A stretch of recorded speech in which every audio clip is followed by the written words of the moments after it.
7 em diante. Depois disse Moisés a Arão: chega-te ao altar, faze a tua oferta pelo pecado e o teu holocausto, e faz expiação por ti e pelo povo. Depois faz a oferta do povo e faz expiação por ele, como ordenou o Senhor. Chegou-se, pois, Arão ao altar e imolou o bezerro da oferta pelo pecado, que era por si mesmo. Os filhos de Arão trouxeram-lhe o sangue. Ele molhou o dedo no sangue e o pôs sobre os chifres do altar, e o resto do sangue derramou à base do altar. Mas a gordura e os rins e o redenho de fígado da oferta pelo pecado queimou, como o Senhor ordenara a Moisés. Porém a carne e o couro queimou com fogo fora do arraial. Depois imolou o holocausto, e os filhos de Arão lhe entregaram o sangue, e ele o aspergiu sobre o altar em redor. Também lhe entregaram o holocausto nos seus pedaços com a cabeça, e queimou sobre o altar. E lavou as entranhas e pernas, e as queimou sobre o holocausto no altar. Depois fez chegar a oferta do povo, tomando o bode da oferta pelo pecado, que era pelo povo, e o imolou, e o preparou por oferta pelo pecado, como fizera com o primeiro. Também fez chegar o holocausto e ofereceu o segundo rito. Fez chegar a oferta de manjares, e dela tomou um punhado e a queimou sobre o altar, além do holocausto da manhã. Depois imolou o boi e o carneiro em sacrifício pacífico, que era pelo povo. E os filhos de Arão entregaram-lhe o sangue, que aspergiu sobre o altar em redor, como também a gordura do boi e do carneiro, a cauda e o que cobre as entranhas, e os rins e o redenho do fígado. E puseram a gordura sobre o peito, e ele a queimou sobre o altar. Mas o peito e a coxa direita Arão moveu por oferta movida perante o Senhor, como Moisés tinha ordenado. Depois Arão levantou as mãos, abençoou o povo, desceu, e havendo feito a oferta pelo pecado, o holocausto e a oferta pacífica, então entraram Moisés e Arão na tenda da congregação, e saindo abençoaram o povo, e a glória do Senhor apareceu sobre todo o povo, e eis que saindo fogo de diante do Senhor, consumiu o holocausto e a gordura sobre o altar, o que vendo o povo, jubilaram e prostraram-se sobre os seus rostos. O Pai, aqui está nesta manhã a Tua palavra, aparentemente tão distante de nós, das nossas realidades, dos nossos ritos, das nossas liturgias, dos nossos encontros espirituais. Pedimos agora que Tu nos abras a mente, que Tu derrames luz do Espírito Santo, entendimento sobre nós, para que essa Tua palavra se transforme não num amontoado descritivo de sacrifícios cruentos, mas em palavra de vida, em palavra de cura, em palavra de graça, em palavra que nos faz viajar dentro da justiça justificadora de Cristo, e que nos apresenta em pé para vermos o fogo santo cair. Nós pedimos que seja assim, em nome de Jesus. Amém, Senhor. Por favor, olhem aqui para mim, todos nós. Fogo, como a gente leu aqui, só caiu de maneira válida, sobrenatural, depois que um determinado caminho de sacrifícios foi percorrido. Era um corredor de oferendas, era um fluxo de serviços espirituais. A questão, portanto, é se Jesus é a consumação disso tudo, se nele todas essas coisas ganham sua convergência e sua realização final, é porque aqui nesse caminho simbólico de que levam até a experiência do encontro com o fogo da validação da presença sobrenatural de Deus, tem sua própria perspectiva descritiva que nos ajuda a ir percebendo a penetração da graça de Deus em áreas e em recônditos diferentes da nossa experiência com Deus, porque de fato o escritor de Hebreus já dissera e também Paulo anteriormente, que Deus não está preocupado nem com bois, nem com cordeiros, nem com cabras, nem com nada disso. A preocupação dele na Escritura é revelar a graça dele a mim e a você, ser humano feito à imagem e semelhança dele.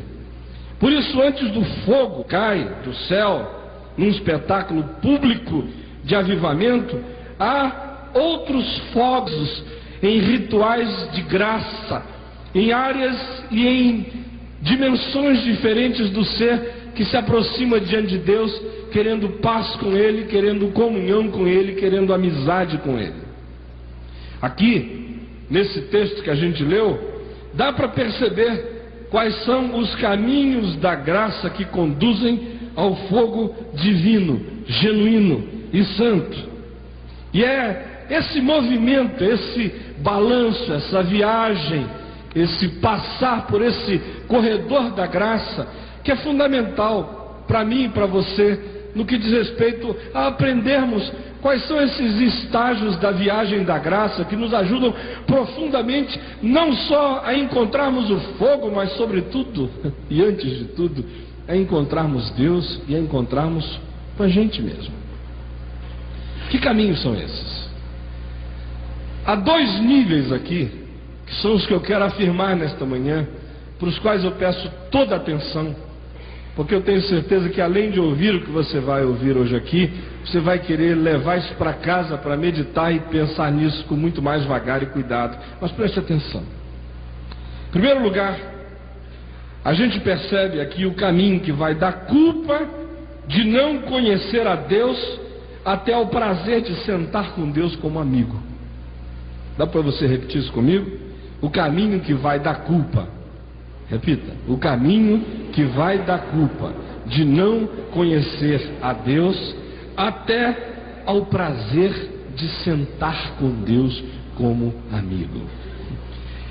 Esses dois extremos estão aqui. A primeira oferenda começa com essa alienação radical, com essa consciência esmagadora que se ganha. Somos adversários e inimigos de Deus, da nossa própria natureza íntima. É a culpa de não conhecer a Deus e de mesmo não conhecer. E faz-se essa viagem daí, desse ponto, até aquele outro ponto, aonde a gente senta na mesa de Deus, serve a Deus e é servido por Deus e come com Ele como amigos. Esse é o projeto da nossa viagem espiritual aqui debaixo do sol. A graça de Deus nos encontra nessa postura de adversidade e de inimizade em relação a Deus, e ela quer nos conduzir até esse encontro fraterno com o divino, aonde a gente o celebra, aonde a gente o beija e a gente é beijado por Ele, aonde a gente ouve a gargalhada de Deus e aonde a gente gargalha com Ele, aonde a alma não vê Deus como o papel santo do adversário que persegue a nossa existência, mas ao contrário, é aquele que nos acolhe, que nos inclui, que nos abraça, que nos aceita, como o pastor Josué cantou ainda há pouco, conhece a nossa alma e não nos despreza. Então são esses os caminhos que aqui se apresentam e que são facilmente percebidos por nós através dos 4 ritos de graça que aqui se apresentam. O primeiro rito de graça é o da oferta existencial. Aparece aí nos versos 2 e 3 do capítulo 9, chamado de oferta pelo pecado. Não é oferta pelos pecados, é oferta pelo pecado. Tem a ver com essa coisa existencial, com a tortuosidade básica, com as distorções íntimas e fundamentais do ser. É uma coisa anterior ao comportamento, à ação, é muito anterior à moral e à ética. Tem a ver com aquilo que eu sou, muito antes de ter a ver com aquilo que eu faço. Tem a ver com a minha condição humana, ambígua, quebrada, rachada, arrebentada em mim mesmo.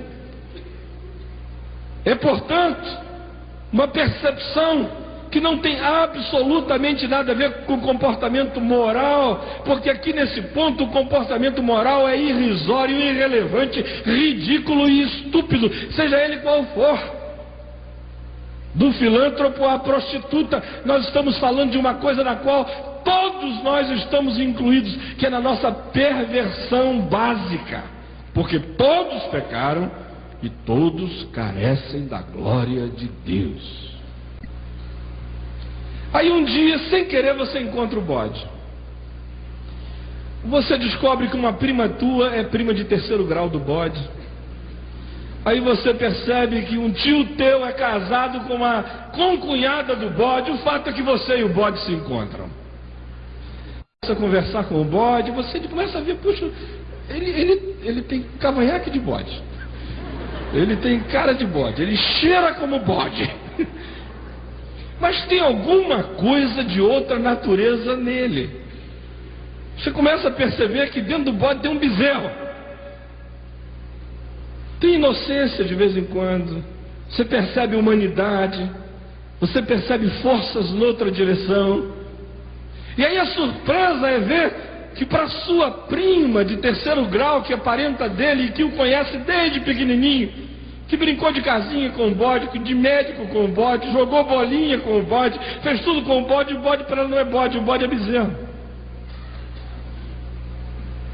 Todo dia eu me deparo com essas situações sobre a natureza humana. Isso tem a ver com essa ambiguidade tremenda. É por isso que às vezes casais se separam, a mulher fica odiando o marido e os filhos não. Porque a mulher dormiu com o bode. 17 anos o marido recebe, os filhos recebem lambida do bezerro. Que essa coisa está aí dentro da gente o tempo todo. É por isso que gerir relações humanas é tão complexo. É por isso que às vezes a mesma pessoa em relações distintas inspira ódio e repulsa, e numa outra direção admiração, ternura, carinho, aconchego. Porque essas duas naturezas, esses dois bichos, moram dentro de mim, me chupando, me puxando, me empurrando em direções distintas. Isso tem a ver com esse pecado básico que me rachou, que me dividiu, que me lascou, que me esquizofrenizou, que está aí na base do meu ser.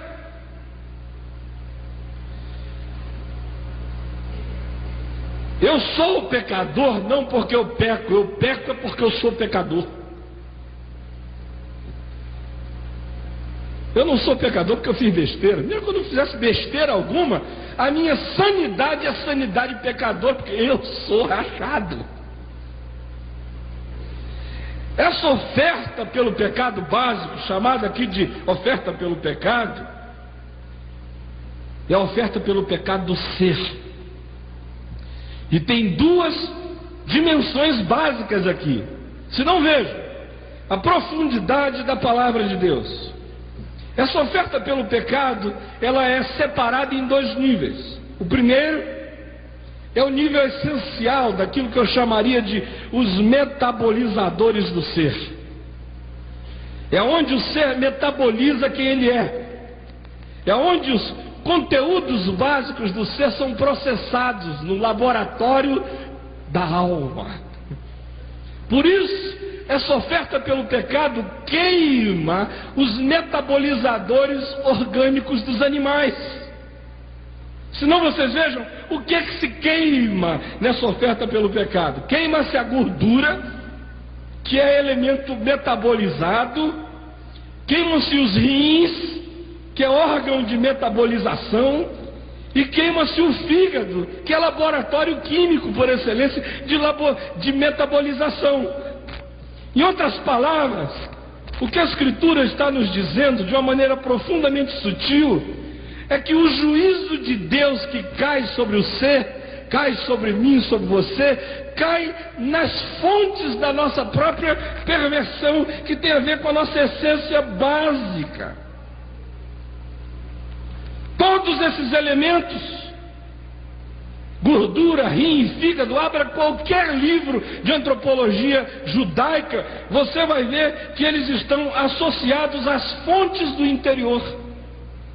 Assim como no Novo Testamento é o coração que ganha essa centralidade na interioridade humana, porque o coração era órgão, era fonte de interioridade, conforme a percepção da cultura grega. No Velho Testamento, para o mundo hebraico, são os rins, fígado, esses são os metabolizadores da alma.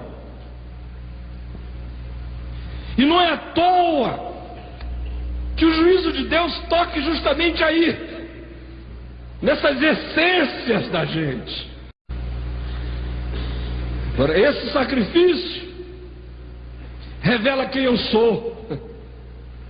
Esse sacrifício aqui não está falando de quem Deus é. Esse sacrifício é um sacrifício profundamente psicanalítico. Está mostrando a minha natureza. Antes de Freud, antes de Jung, mostrando quem eu sou. Eu estou aqui, nu. Minha natureza é essa. E a ênfase dessa ação divina está em elementos da nosso juízo divino sobre a minha tortuosidade interior e exterior. Isso porque para Deus poder perdoar pecados, Ele tem, antes de tudo, que poder julgá-los. É também por isso que antes de Deus poder nos salvar, Ele precisa nos convencer do pecado. Agora olhem todos aqui para mim. Essas coisas todas que a gente está falando aqui, parecem assim um monte de teorizações, mas não são não. Uma das minhas angústias hoje em dia é ver que essa mensagem aqui foi rasgada, abandonada, jogada fora. As pessoas se aproximam de Cristo porque Ele é poderoso, Ele dá prosperidade, Ele vai fazer você ficar rico, qualquer outra coisa. Mas ninguém tem mais consciência de que se encontrar com Cristo significa se encontrar com a única questão básica da minha natureza, e que pode cobrir meu pecado, e que pode justificar minha vida, e que pode salvar minha alma, porque eu em mim mesmo estou perdido.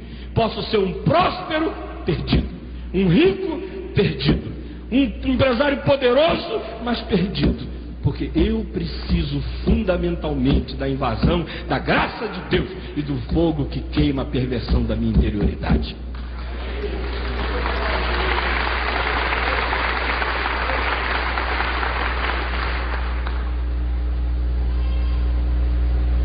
Segunda oferta que aparece nessa segunda estação da viagem da graça na direção do fogo é a oferta legal. Vocês viram que a primeira nós chamamos de oferta existencial, é anterior à moral e à ética. Essa outra aqui é a oferta legal. É a oferta feita perante testemunhas, é a oferta no tribunal do universo, na corte do cosmos. São os movimentos legais da divindade, afirmando as razões de Deus para perdoar pecado, para perdoar pecadores. E aí nós somos introduzidos à ideia do holocausto, que aparece aqui como o pacto da graça. É o convênio de Deus, não bodes em si mesmos, mas é o convênio da misericórdia divina, da graça divina, da fidelidade de Deus, se movendo na direção deles, o papel das injustificáveis. E aí aparece o sacrifício de animais afins. É o cordeiro sem defeito, o bezerro e o carneiro sem defeito. E para mim é extremamente significativo que são 3 os animais trazidos para essa corte. Parece que é uma tentativa divina de simbolizar o empenho total desse Deus trino em justificar de modo completo a todos nós. Aqui não há ambiguidade, porque esse sacrifício não está falando de quem eu sou, esse sacrifício está falando de quem Deus é. O outro falava da minha natureza, esse aqui fala da natureza divina. A minha natureza tem que ser queimada, a de Deus derrama sangue como propiciação pelos pecados. As ofertas são, portanto, absolutamente uniformes e sem defeito, e nesse ponto se declara a dimensão legal e final da aliança de Deus com os homens. Aqui, Deus dá satisfação ao universo sobre as razões definitivas que Ele tem para ser o perdoador de pecadores, e a razão divina se calça no sangue do Cordeiro sem defeito e sem mácula. Essa descrição nessa viagem da graça, quando ela toma dimensões históricas, ela para há 2000 anos atrás e a cruz se ergue. Por isso, a ênfase recai no sangue. Aqui eu sei quem Deus é. Ele é Deus da aliança dadivosa, do pacto irreversível. Esse Deus que vem e se oferece em sacrifício pela ambiguidade do ser humano. Em terceiro lugar, prosseguindo nessa caminhada, a gente chega à oferta pelo sossego da alma, que é uma outra coisa completamente diferente. Saber quem eu sou me dá um profundo desassossego. Como diz o escritor de Hebreus, uma percepção de fogo e de expectação de juízo, quando eu percebo quem eu sou. E não tem nada pior do que você perceber quem você é longe da graça de Deus. E quando você fica cara a cara com você, e você está longe da graça de Deus, você mergulha num processo de adoecimento interior. Suas neuroses e psicoses e divisões e conflitividades vão crescendo, porque você se viu e você se desprezou. E você quer fugir de você, isso parte de você, estilhaça você. Outra coisa é eu saber quem eu sou e saber quem Deus é. E Ele é fiel, e mesmo quando eu sou infiel, Ele permanece fiel, porque Ele não pode negar-se a si mesmo. Mas isso ainda não é tudo. Porque tem um bocado de gente que já pela fé entendeu, percebeu a oferta, o pacto, a aliança, a cruz, o sangue, o perdão, a expiação dos pecados, já aplaudiu isso, já pregou isso, já creu nisso. Mas ainda não deu o terceiro passo, que é transformar esse legado inteiro em conteúdos de natureza psicológica, que tomam mais do que posse do perdão dos seus pecados diante de Deus, tomam posse desse perdão para si mesmos, de tal modo que não só eles se sentem perdoados por Deus, mas eles se perdoam. E eles se acalmam. Se não fogem mais de si mesmos. Ao invés de correr da sua sombra, eles abraçam a sua própria sombra e ficam cara a cara com ela. Ao invés de fugir do bode dentro de si, ele fica cara a cara e diz: a gente mora no mesmo labirinto, vamos sentar para conversar. Que a graça de Deus é que está sobre mim e sobre ti, bode. E é essa graça divina que vai fazer a gente aprender a sentar em paz dentro de nós mesmos. E aí surge essa terceira estação, que é a oferta pelo sossego da alma, chamada aqui de oferta pacífica, compostas de dois elementos, um boi e um carneiro. Outra vez, existe uma determinada afinidade entre os elementos oferecidos, diz o verso 4. A ênfase aqui não está no fogo, a ênfase está no sangue, no imolar, no dizer está pago, sossega que alguém já pagou, fogo está fora disso, é paz, cheque está assinado, a garantia está dada, senta tranquilo. É a paz subjetiva, e que decorre da fé no pacto da graça, e que transforma essa compreensão em conteúdos de natureza psicológica que botam a alma para sossegar. Nesse ponto aqui, o ser humano já assumiu o juízo que ele merece, já sabe quem ele é e sabe que o juízo é o que ele merecia. Porque o juízo precisa vir sobre a sua ambiguidade, e se viesse, estaria bem-vindo. Já deu um segundo passo que fica, e agora ele está dando um terceiro passo.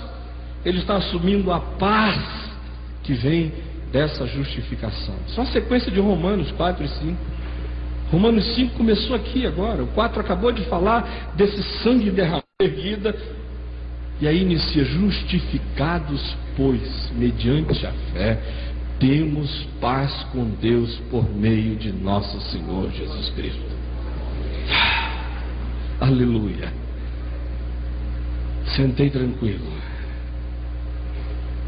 Se eu não dormir à noite é só porque eu estou sem sono, mas não é mais porque eu estou perturbado.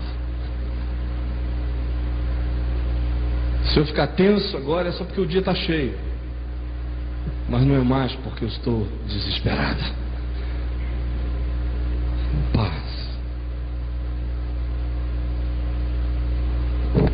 E aqui é a paz não do perfeito, porque o bode e o bezerro continuam de vez em quando se trombando dentro dele, mas é a paz do perdoado, que se sabe acolhido e aceito pela graça de Deus. E aqui nesse ponto também a alma inicia seu processo de cura, de reconciliação emocional com Deus, consigo mesmo e com a vida. É só aqui, gente, prestem atenção, é só aqui, é só aqui, é só aqui que pode haver genuína cura interior. Sem isso aqui não existe cura interior. Existe passe evangélico. Existe condicionamento que põe alguém para dormir num banco. Existe qualquer coisa, mas não existe cura interior. É só quando a paz da graça nos embala, nos nina, nos aconchega e faz cafuné na gente, é que a alma pode começar a ser curada. Às vezes eu encontro pessoas que dizem assim: pastor, o senhor faz cura interior? Eu digo: que nada, meu Deus, eu faço cura interior. O senhor não faz cura interior? Eu lá na minha igreja faço cura, dá um passe assim, pau, o indivíduo cai, acorda. Eu digo: e acorda como? Reconciliado, tranquilo, harmonizado. Umas 2 horas. Eu conheço um monte de produto químico que dá onda mais longa. Umas 12, 24. Agora, cura interior não é um passe de mágica. É uma viagem da graça e do Espírito para dentro da gente. Sei quem eu sou, sei quem Ele é, sei o que Ele fez por mim, e o que Ele fez por mim é meu. E aí eu sento comigo, sento com meu pai que mora em mim, com meu avô que mora em mim, com a minha tia que mora em mim, com a minha mãe que mora em mim, com os meus irmãos que moram em mim, comigo que mora em mim e não me conheço. Sento e digo: olha, agora é o reino da graça aqui.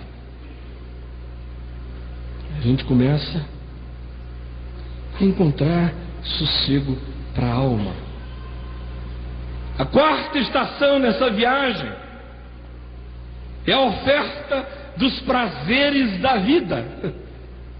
Então vocês vejam como é que começa isso tudo, com a crise do ser. Passa com a crise divina de derramar sangue por esse a quem Ele ama. Vem para esse tomar de posse daquilo que Deus fez, que sossega a minha alma, e quando a minha alma é sossegada eu danço. Quando ela está em paz eu celebro. E aí começa a festa. Chega o banquete, que aqui é chamado de oferta de manjares. E aí, a mesa está posta, e eu trago o produto das minhas mãos para Deus: a minha farinha, meu arroz, meu feijão, meu vinho, meu bolo, minha canjica. trago os manjares da vida. Agora é hora de celebrar, e tem um fogo aqui, só que esse não é mais o fogo do juízo, esse fogo aqui queima um bocado do alimento, num sentido aqui o prazer da vida apenas se dedica prazer a Deus. A Bíblia é clara quando diz é um bocado que se põe diante dele, que se queima como aroma suave. Porque esse ser torto e ambíguo que eu sou, justamente porque é ambíguo, na graça de Deus, pode produzir coisas prazerosas diante de Deus, e são essas coisas que eu trago diante dele, e um bocado delas se transforma em aroma suave, o outro bocado a gente come junto.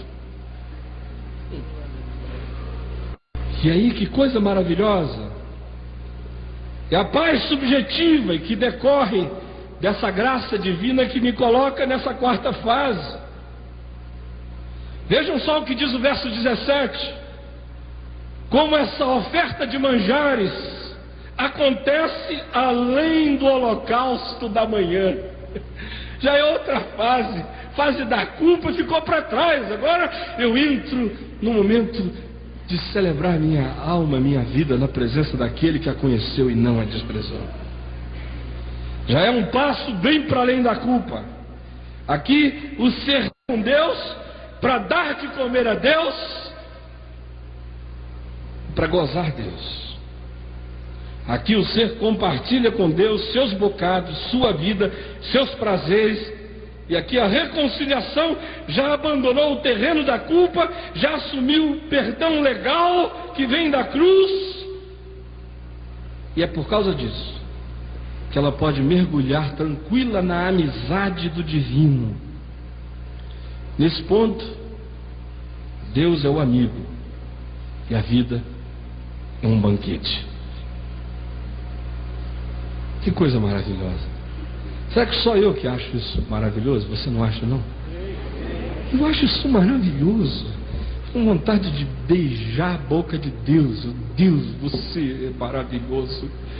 Esse Deus da minha alma, da minha vida, que conhece o bode e o bezerro que eu sou, que derrama o sangue do Cordeiro por mim, que pacifica a minha alma, que aceita o meu bocado e que senta na mesa comigo. Louvado seja o teu nome, pela paz que vem da cruz. E aí a gente chega num outro momento, que não é uma das estações da graça, é uma desembocadura disso tudo. Vocês notem que no verso 21, a palavra de Deus diz que vem um movimento que não estava previsto aí, que não tinha sido descrito aí, mas que aparece aí. Qual é? Quem sabe? São as ofertas. Eu acho isso interessante, que movimento, ação, só vem depois de reconciliação. Não é? Ministério só vem depois de encontro com Deus. Às vezes fico com a pena de alguns artistas cristãos que estão se convertendo. Coitadinho, disse assim, esse cara bota aqui na frente, ele nem sabe o que ele disse. Aí já vai de jantar em jantar, de palco em palco, de estádio em estádio, não sei o que, ele nem sabe, não sabe de nada, ele está ali. Quando manda pegar é para cá, que fala. Manda um sujeito fazer oferta movida, quando ele nem bem tomou consciência do bode e do bezerro que tem dentro dele. Mandam fazer oferta movida, ele não tomou consciência ainda do sangue do Cordeiro e das implicações disso sobre ele. Manda ele fazer oferta movida e a alma dele está num desassossego desgraçado ainda. Manda ele fazer oferta movida e ele ainda tem vergonha, ele não sabe nem como trabalhar os seus manjares. Se ele dá para Deus, não dá para Deus, se dá para Globo, se dá para quem, para onde é que ele dá, o que é que ele faz, quanto custa, qual é o cachê, ele não sabe ainda nem o que vai fazer com ele mesmo. Só estou dando um exemplo dos artistas. Oferta movida só vem depois que a alma sentou com Deus, comeu com Deus, e agora Deus diz: pode sacudir, meu filho, pode movimentar. Diz não. Essa é a viagem linear, nessas 4 estações da graça que nos conduzem à experiência genuína do fogo que cai depois disso. Agora tem uma outra viagem, só para eu terminar, vocês estão com mais 20 minutos, por favor? Temos mais 20 minutos? Tem mais uma viagenzinha para a gente fazer. É o caminho que vai do inconsciente ao... Vocês vejam, esse primeiro caminho vai do existencial a essa possibilidade de celebrar a Deus nos movimentos da vida. Agora, há uma outra viagem, que ainda, num certo sentido, mais profunda, que começa na inconsciência da gente, no sonho da gente, e que vem até a praça pública, aonde a gente representa, às vezes, querendo ou não querendo, personas que não são completamente idênticas ao ser que a gente sabe que é. Que caminho é esse? Que vai do inconsciente ao comportamento público, aonde a graça de Deus tem que estar presente. Eu viro fariseu, eu viro qualquer outra coisa. Vejam só, versículo 14. Como fala dessa oferenda das entranhas e das pernas. E eu acho interessante isso. Entranhas e pernas. Por que não são entranhas e rins? Por que um é de dentro e outro é de fora? Perna é uma das coisas assim mais caracterizadoras do meu movimento, da minha ação, da minha volição que vai. Entranhas e pernas. Essa é uma imagem linda para mostrar as produções do inconsciente e o comportamento exterior. As coisas do íntimo determinam mais o meu comportamento lá de fora do que as pressões de fora sobre o meu íntimo. Olha, má companhia é horrível, mas a pior companhia que tem é a sua mesma.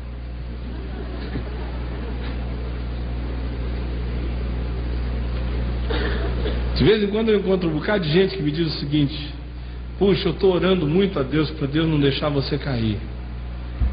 Tem alguma luta especial com o diabo? Eu digo, não, o diabo está razoavelmente sossegado. E os teus inimigos lá de fora, isso é tudo besteira. Então qual é a oração que quer que faça? Eu digo, pede para Deus cuidar de mim, porque eu que sou o pior inimigo que eu tenho. Sou eu. Sou pior do que o diabo, sou eu.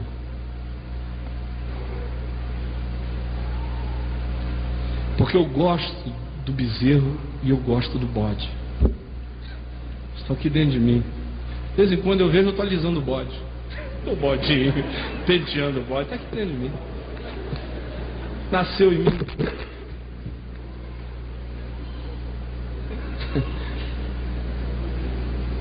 Entranhas e pernas. É como a coisa de dentro, do íntimo, tem uma ligação com os meus movimentos lá de fora. Então vejam só, que aqui a gente aprende como os sonhos influenciam as ações. Vou só fazer uma pergunta aqui. Os homens casados, por favor, ergam uma de suas mãos. Você já acordou algum dia? Não, algum dia demais. Semana passada, só semana passada, você acordou com aquela sensação de que a tua mulher tinha encontrado com alguém durante a noite? Né? Hein? Ela está te olhando assim de modo esquisito.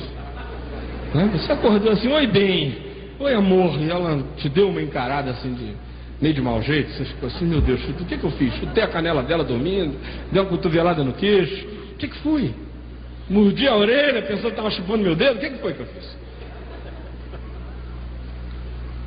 Aconteceu ultimamente isso? Não precisa levantar a mão. Eu sei, amado, o que aconteceu. E às vezes a tua mulher sonhou, sabe com o quê? Ela te viu num bar com a vizinha no sonho.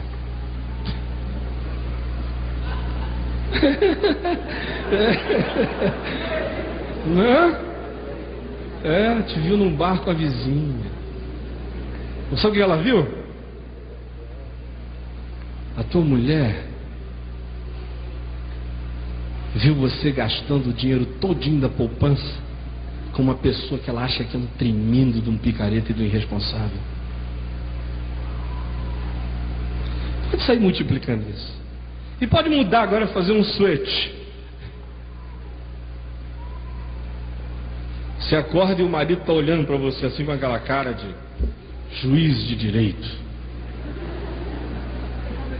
na véspera de um veredito para mandar ou não mandar para a cadeira elétrica. Às vezes tem a ver com sonhos da noite. Tem nada objetivo. Puxa, quantas e quantas vezes nesses 23 anos de casado eu vi a minha mulher amanhecer de um determinado jeito e eu não sabia o que era. Pô, é bem mesmo? Uma coisa que eu posso fazer? Não. Os meninos fizeram algum trabalho? Estão ótimos, os meninos estão ótimos. E eu fiz alguma coisa? Não, você não fez nada, não. Foi o eu que mora nos sonhos, nas entranhas dela que fez. Enquanto eu não percebo isso e ela não percebe isso, ela corre o risco de me odiar nos sonhos dela e corre o risco de me fazer desprezá-la na realidade, porque eu não estou sabendo que ela está brigando comigo dentro dela. E aí as entranhas, as produções da entranha movem as pernas. E o sonho determina o comportamento. E a gente nem sabe por quê. Todo dia isso acontece. Eu já me peguei várias vezes encontrando com pessoas que não me fizeram nada. E o meu primeiro impulso foi um impulso assim de repulsa. Por quê? O que eu estou sentindo?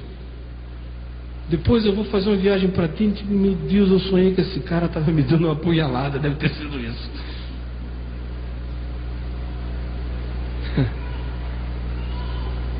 Lucidez, palavra fantástica, absolutamente irrealista. Nós somos todos os dias golpeados por essas coisas que brotam do alçapão da nossa inconsciência, determinam o movimento das nossas pernas, a gente não sabe nem porquê. Aqui também a gente aprende como os traumas afetam a conduta. Como essas coisas que estão guardadas nos intestinos do nosso ser movimentam as nossas pernas. Como violências sofridas na infância tornam você uma mulher frígida, como relacionamentos patológicos adoecidos com a mãe tornam você um homem sexualmente fraco e impotente, como relacionamento com um pai esmagadoramente forte torna você um indivíduo de personalidade fraca, como as entranhas, aquilo que se guarda aí no íntimo, acabam determinando boa parte dos movimentos da nossa vida. Aqui a gente aprende também como a lógica da alma se impõe muitas vezes sobre os valores da moral, porque a gente luta para as pernas andarem neles, e de repente a gente não sabe por que a gente manda a perna ir para um lado e ela vai para o outro. Todo dia eu também vejo isso acontecendo. Gente tão boa, gente que odeia determinadas coisas e as faz, e às vezes nem sente que as fez, quando percebe já estão feitas. Esse nível da existência humana recebe a provisão da graça do holocausto do Cordeiro. O que eu acho maravilhoso é que entranhas e pernas aqui não são queimadas naquele primeiro sacrifício, elas são mencionadas aqui como sendo coisas que estão debaixo do sangue do Cordeiro. Ou seja, elas estão juntadas no pacto da graça, porque aqui a gente vê a graça cobrindo a involuntariedade da alma. dos pecados que me são ocultos. Se não fosse assim, todo sonho que você tivesse com a mulher do próximo significava um pecado teu diante de Deus. E mas o sangue cobre a involuntariedade dessas produções da alma que vêm das entranhas, e Deus faz propiciação por esses pecados. E o nível do tratamento é íntimo, é no altar, não é em praça pública. Segunda dimensão aí, o segundo movimento. Esse primeiro é do inconsciente para a vida pública. O segundo movimento é da multiplicidade dos sentidos até ao intelecto. A multiplicidade dos sentidos até o intelecto. Hoje de manhã eu tomei café com um amazonense que está aqui com a gente no congresso. Eu conheci lá no hotel onde eu estou. E aí depois do café nós íamos andando. Ele disse: mas o senhor falou essa coisa de olfatividade? Isso deve ser coisa de índio mesmo, de amazonense, porque eu tenho um nariz insuportável, assim, cheio de tudo. Ele disse: minha visão, entretanto, não é boa. Eu fiquei pensando nessa coisa da multiplicidade dos nossos sentidos. Não só esses sentidos da sensorialidade clássica, mas aqueles outros sentidos que não estão contados entre as muitas coisas que a gente sente. E aqui, a palavra de Deus fala da multiplicidade dessas percepções, às vezes profundamente desencontradas, e a desconexão delas, o que torna a gente pessoas monstruosas às vezes. Veja o verso 13, como fala disso. Como os pedaços foram trazidos, separados da cabeça. Não é isso que está dito aí? Os pedaços todos vieram, mas é um corpo desconjuntado e a cabeça está fora, está do lado. A multiplicidade em desconexão com o intelecto. E aqui fala-se da incapacidade humana de ser integral. Eu tenho uma incapacidade radical para ser integral. E como frequentemente as nossas partes estão separadas do nosso intelecto. Essa é mais uma manifestação do pecado em nós, tirando nossa unidade essencial e nos dividindo, nem sempre sob o comando da nossa cabeça. A tal ponto que Paulo diz: o bem que eu não quero fazer, que eu quero fazer, eu não faço, o mal que eu não quero fazer, eu faço. Observo duas leis, uma agindo no meu corpo, outra na minha mente. Pedaços de um lado e cabeça do outro. E se a graça do Senhor Jesus não estiver sobre isso tudo, eu vou para o sanatório.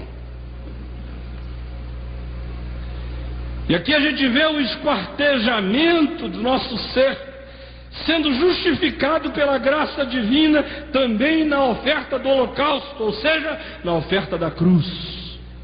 É o sangue que nos justifica de tamanha multiplicidade. E o tratamento disso é no altar, é nesse lugar da nossa solidão, com a graça de Deus e com a cruz do Senhor Jesus Cristo. O terceiro e último movimento, amém, amados irmãos, é da culpa individual até a culpa coletiva. Vejam esses movimentos, do inconsciente para o público, da multiplicidade para o intelecto, da individualidade para a coletividade, a culpa do indivíduo, a culpa da comunidade. Prestem atenção. Verso 7. Vai, faze oferta por ti e pelo povo. Uma é a minha culpa, outra a culpa de todos nós. Sendo que a minha culpa alimenta a tua, a do próximo. A culpa de todos nós juntos alimenta a minha como indivíduo e a minha contribui para a culpa de todos. Nós somos o resultado de decisões pessoais, mas também nós somos o resultado de legados coletivos. Eu estou presentemente escrevendo um livro, que é o primeiro livro que eu vou escrever em 5 anos. Ontem vocês trouxeram 2 livros para assinar que eu não escrevi. Nos últimos 5 anos eu não escrevi livro nenhum, exceto um pequenininho chamado Tá Doendo. Porque eu não tenho tido tempo para escrever, eu tenho tido muito tempo para falar, falo dessa. E aí o pessoal grava, transcreve e publica. Ontem, por exemplo, aquele livro Árvore das Maldições, eu fui apresentado a ele aqui. Isso aqui é o seu livro, pastor. Ah, que bom. E tal, meu livro. Eu falei, fui embora. Quando eu voltei tinha um livro. Aleluia, Deus abençoe o livro. Mas agora eu estou escrevendo um, que eu estou escrevendo mesmo, para uma editora secular, editora Record. É um livro que vai ser lançado no próximo dia 15 de março do ano que vem, chamado Confissões de um Pastor. E é um livro interessante. Ele vai ter umas 500 páginas, eu já escrevi 200. Esse é um livro grosso. E esse livro eu vou fazer questão de lançar. Ninguém vai me chamar para lançar esse livro. Eu vou chamar você para vir comprá-lo. Para mim está sendo uma experiência psicoterapêutica fantástica escrever esse livro. Porque quando eu comecei a escrever o livro, eu vi logo depois, ou eu tinha visto um pouco antes, perdão, acho que 1 mês antes ou 2 meses antes, aquelas gêmeas americanas que compartilham o mesmo corpo, com 2 cabeças, né? Falei, olha eu aí, olha eu aí, olha eu sou ela. Aí eu fechei os olhos e eu vi ali. Eu vi uma cabeça de meu pai saindo por aqui, uma outra cabeça de meu avô, João Fábio, saindo por aqui. Eu vi o coração do vovô Araujim, o bisavô Araujim batendo aqui. Eu vi a fome em mim. Eu vi o humor e o prazer por comidas da minha mãe em mim, o avó em mim. Eu vi o gosto pela erudição do meu João Fábio em mim. Eu vi o prazer empreendedor de meu pai em mim. Eu fui vendo. Meu Deus, eu sou um Frankenstein. Fui pegando parte de um, parte do outro. Bota aqui, enfia no menino. Pá, saiu.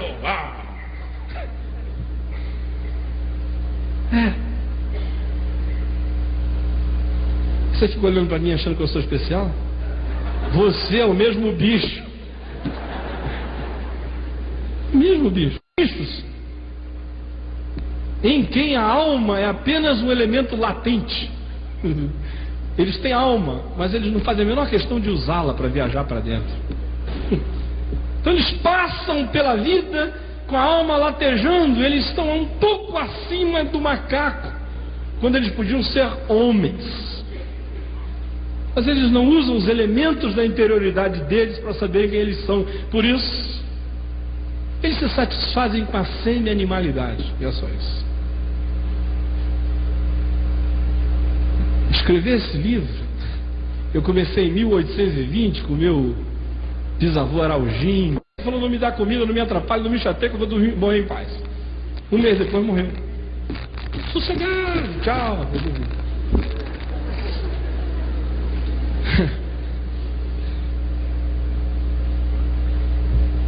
Aí eu fui viajando por ele, passei a ver o meu avô. Aí eu fui entender um bocado de coisas dentro de mim. Essa minha compulsão por fazer coisas, por ver gente debaixo da sombra, comendo, bebendo. É um negócio que me anima, me perturba a vida inteira.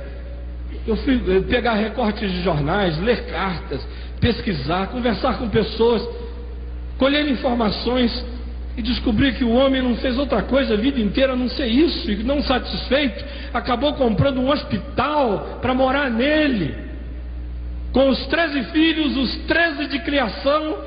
Quando não tinha ninguém em casa, havia 40 pessoas, a média eram 100 e nos dias de pico 150 doentes. Ele tratava de todo mundo ali. Meu Deus, eu estou perdido, a memória desse cara lateja dentro de mim. Tá aí. Viaja no teu sangue. E aí você vai. E eu não vou contar o livro aqui agora, mas uma viagem para dentro, aí eu descubro que eu sou um pedaço de um bocado de pedaços, e a cabeça do outro lado. E aí, mais do que isso, percebo a minha culpa individual e o legado das culpas coletivas. Aí percebo que eu não só peco porque eu sou pecador, e como pecador peco individualmente, mas eu também peco porque sou pecador, e sou pecador que carrega o vão legado que os meus pais me deram. Faz oferta por ti e pelo povo. E aí surge a chance dessa reconciliação com Deus e reconciliação com a nossa herança, que acontece no momento da oferta pacífica, diz aqui. É na hora que a gente senta justificado, com o sangue sobre nós, e a gente chama todo mundo para conversar e viver em paz. A oferta do sossego da minha alma, ela é a dimensão da reconciliação com a nossa história, onde a culpa se vai e o sentimento de culpa desaparece, aonde eu digo: vovô Araujinho, você era um safado, mas era gente muito boa também. Aonde eu digo: vovô Fábio, você era um santo, mas era um pecador também. E onde eu digo: papai, você é incrível, mas é monstruosamente incrível. Aí você vai se reconciliando com eles, e você vai se reconciliando com você mesmo. A sua vida vai perdendo a amargura. Aí você celebra as grandes contribuições que fizeram você ser quem você é, e você agradece a Deus pelo grande perdão que justifica você de ser quem você não devia ser. Aí você se abraça com Deus, se abraça com você, se abraça com os mortos.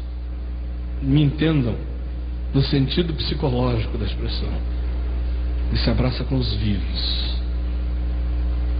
Conclusão disso tudo é que quando nós fazemos esse caminho da graça, ele nos leva naturalmente até a presença do fogo, até a bênção que vem de Deus, a glória de Deus e o fogo de Deus. E quando a gente discerne essas coisas, a gente aprende, em resumo, 3 coisas básicas para levar para casa. A primeira é que fogo que não nasce da graça vai sempre ser desgraça, porque carisma que não se concebe como sendo resultado puro da graça que justifica o ambíguo, vai ser sempre o início da corrupção do ser e da síndrome de Lúcifer, porque não tem nada pior do que carisma numa pessoa que sabe, que não sabe, que o carisma dele não é porque ele merece o carisma, mas é apenas graça de Deus carismatizando a ele, que não merecia nada. Quando ele não sabe disso, ele vira Lúcifer.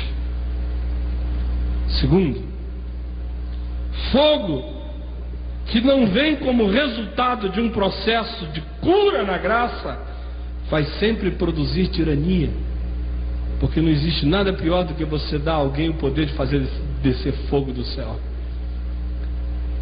Se ele não se sentir irmão dos seus irmãos, não conhecer sua culpa e a culpa dos outros, se ele não souber que nós somos todos filhos da mesma comunidade de culpados, aqui e ali ele não vai resistir à tentação de derreter alguns com fogo. Vai viver a síndrome de João e Tiago em Lucas 9, de 51 a 56. Queres que façamos descer fogo do céu? Quando a gente acha que pode fazer descer fogo do céu antes de ter ficado cara a cara com a cruz, é uma desgraça.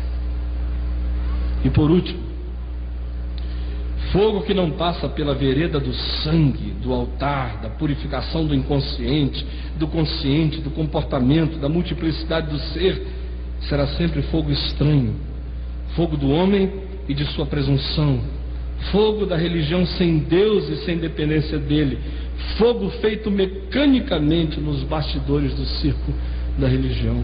E isso nós não queremos. Deus abençoe você, em nome do Senhor Jesus.